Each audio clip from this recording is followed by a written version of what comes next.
안녕하세요, 블랙사입니다. 자, 미국의 6월 CPI 지수가 발표가 됐죠. 제 기대와는 전혀 다르게 9%를 넘어서면서 시장에 충격을 줬습니다. 9.1%를 기록했는데요.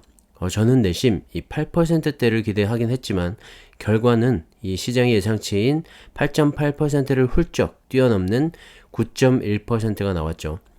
어제 미국장이 열리기 전인 미국 시간으로 8시 30분, 한국 시간으로는 저녁 9시 반에 발표가 되면서 미국장이 열리고서는 좋지가 못했습니다.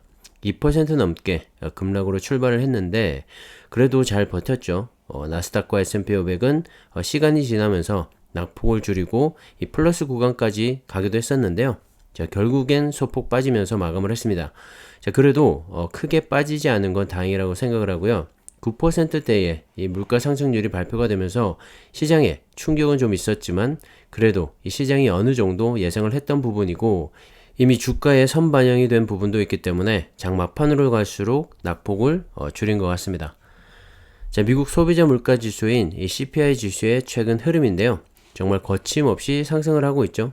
41년 만에 최고치를 다시 한번 경신을 했다고 하는데요.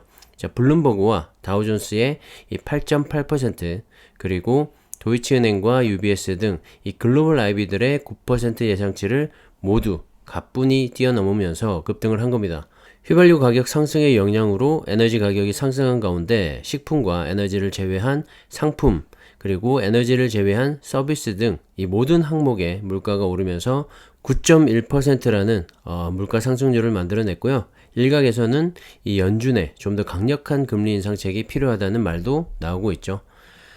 당장 오는 26일, 27일에 연준의 7월 FOMC 회의가 있는데요. 한 번에 0.5%포인트 금리 인상을 하는 빅스텝과 0.75%의 자이언트 스텝 얘기가 나오고 있었는데 이번에 발표된 이 CPI 지수의 충격으로 인해서 1.0%포인트를 올릴 수도 있다는 관측이 나오고 있습니다.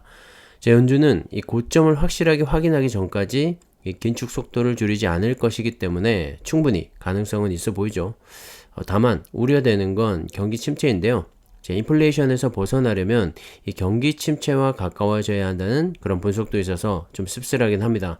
하나를 얻으려면 다른 하나를 잃어야 한다는 말이겠죠. 과연 7월 FOMC 회의에서 연준이 어떤 결정을 내릴지 주목을 해봐야 할 것 같은데요.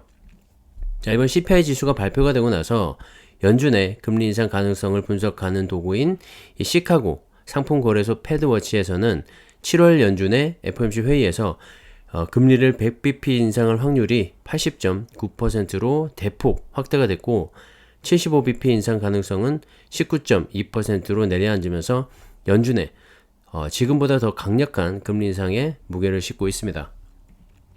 하지만 일각에서는 이 물가가 이미 정점을 찍었다는 분석들도 있기 때문에 과연 연준이 1%포인트 이 금리 인상을 단행할지는 좀 더 지켜봐야 할 것 같은데요. 자, 물가가 이미 정점을 찍었다는 분석의 배경에는 이 근원 CPI 지수가 있습니다. 변동성이 큰 식품과 에너지 가격을 제외한 이 근원 CPI 지수인데요. 자, 이번에 5.9% 오른 것으로 발표가 됐죠. 자, 시장의 예상치인 5.7%보다 높긴 했지만 전달의 6%보다는 이 소폭 낮아진 점이 이 물가의 피크아웃을 말해주고 있는 것 같습니다. 자, 근원 CPI 지수는 지난 4월 고점인 6.5%를 찍고 매달 조금씩 떨어지고 있는 모습인데요. 자, 이것만 봐도 물가는 이미 꼭지를 찍었다는 분석을 해볼 수가 있겠죠. 자, 그렇다면 지금 문제가 되는 9.1%의 물가 지수는 이 에너지와 식품 등의 가격 상승이 만들어낸 높은 물가 지수라는 말이 될 텐데 다시 말해서 이 에너지와 식품 등의 가격이 떨어지게 된다면 물가는 충분히 피크 아웃이라는 걸 예상해 볼 수가 있을 겁니다. 자, 어제도 말씀드렸지만 이 물가 상승의 한 축인 국제 유가의 가격은 이미 꼭지를 찍고 하락 중에 있죠. 지난 6월 8일 122.11달러까지 치솟았다가 어느새 이 100달러선 아래까지 떨어졌습니다. 자, 구리와 니켈 등의 원자재 가격도 급락을 하면서 안정세를 찾고 있고요. 자, 옥수수 등의 식품 가격도 7월 들어서 급락을 하고 있죠. 자, 이렇게 CPI 지수 상승을 부추기고 있었던 원유와 이 원자재의 가격이 6월과 7월에 접어들면서 급락을 보이면서 안정화되고 있기 때문에 이번에 발표된 6월 CPI 지수는 9.1%라는 40년 만에 최고치를 경신하긴 했지만 그 6월이 피크 아웃이 될 것이라는 분석들이 많은 겁니다. 특히 국제 유가의 안정세는 정말 반가운 것 같고요. 정말 경기 침체가 일어나야지만 인플레이션이 꺾이게 되는 게 아닌가 하는 생각을 다시 한번 해보게 됩니다.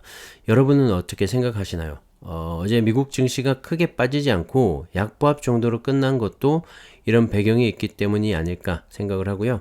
자, 그렇다면 7월 이 FOMC 회의에서 연준이 과연 1%포인트 금리 인상을 단행하는 이 전보 스텝까지는 밟게 될까요? 저는 그 정도까지는 아니라고 생각을 하고요. 자이언트 스텝 정도가 맥스이지 않을까 생각을 합니다. 이제는 강도를 조절하면서 경기 침체를 대비해야 할 때가 아닌가 생각을 하고요. 연준의 이 지혜를 기대하면서 자, 오늘 미국장은 또 어떻게 움직일지 함께 지켜보시죠. 자, 어쨌든 인플레이션은 이 피크아웃을 향해 달려가고 있는데 우려스러운 건 역시 경기 침체에 대한 부분이죠. 어제 9.1%의 CPI 지수가 발표가 되고 나서 미국의 2년물 국채 금리는 9bp 넘게 오르면서 3.138%까지 올랐고 반면에 10년물 국채 금리는 5.2bp가 떨어지면서 2.904%를 기록했는데요. 장단기 금리 역전 현상이 더 크게 벌어진 겁니다. 최대 24.4bp의 차이를 기록하면서 22년 만에 이 최대치로 역전이 되었다고 하는데요. 자, 이렇게 장단기 국채 금리의 역전 현상이 지속이 된다면 이 단기적인 경기 침체를 선반영하는 시그널로 인식이 되기 때문에 시장에서는 또 다른 우려감을 나타내고 있는 것 같고요. 이런 장단기 금리 역전 현상이 발생됐던 지난 10차례의 경험에서 미국은 항상 경기 침체를 겪었었기 때문에 이번에도 그 우려감이 커지고 있는 상황입니다. 물론 미국 정부는 강력한 이 고용을 바탕으로 아직까지는 이 자신감을 보이고 있긴 하지만 어제도 말씀드렸다시피 이 기업들의 감원이 시작되고 있기 때문에 낙관적으로만 볼 수는 없을 것 같고요. 결국 어느 정도의 경기 침체를 겪고 나서야 이번 하락장이 일단락되지 않을까 하는 그런 걱정도 됩니다. 자, 하지만 우리가 중장기로 투자를 한다고 봤을 때 최근 1년간은 일부에 지나지가 않을 거고요. 자, 코로나 이후에 전례 없는 상승을 경험했듯이 또 전례 없는 위기로 이 하락장을 또 충분히 겪을 수도 있다고 생각을 합니다. 자, 미국의 지수는 과거에도 수많은 어려움과 위기를 극복하고 계속해서 이 우상향을 해왔고요. 지금도 또 다른 상승을 위한 쉼이라고 생각을 합니다. 그렇기 때문에 우리 같은 개인은 가격을 맞추려는 타이밍을 잡기보다는 천천히 가지만 꾸준히 우상향에 갈 수 있는 그런 종목을 잘 선택해서 주가가 오를 때나 내릴 때나 그저 분할 매수로 조금씩 모아가는 것이 결국엔 이 개인이 수익을 낼 수 있는 유일한 방법이라고 생각을 하고요. 제 영상이 여러분의 투자의 참고가 되었으면 합니다. 자, 우리가 한두 번 수익을 보고 주식 투자를 그만둘 건 아니잖아요. 특히 그런 수익을 맛보고 나면 더 큰 수익에 욕심이 생기곤 합니다. 하지만 이번 하락장을 경험하면서 느끼셨겠지만 그동안 조금 얻었던 수익을 다 까먹고 오히려 이 마이너스를 경험하기도 하죠. 자, 이런 개인이 기관과 외인을 이겨내면서 이 수익을 얻는 게 정말 쉬운 일이 아닙니다. 그렇기 때문에 각자 이 투자 원칙을 잘 세워서 모아가는 게 정말 중요하다고 생각을 하고요. 잘못 물려서 이 반강제 장기 투자가 아닌 정말 좋은 종목에 장기 투자를 하면서 높은 수익도 얻을 수 있기를 기대해 봅니다. 자, 오늘은 여기까지 하겠습니다. 감사합니다.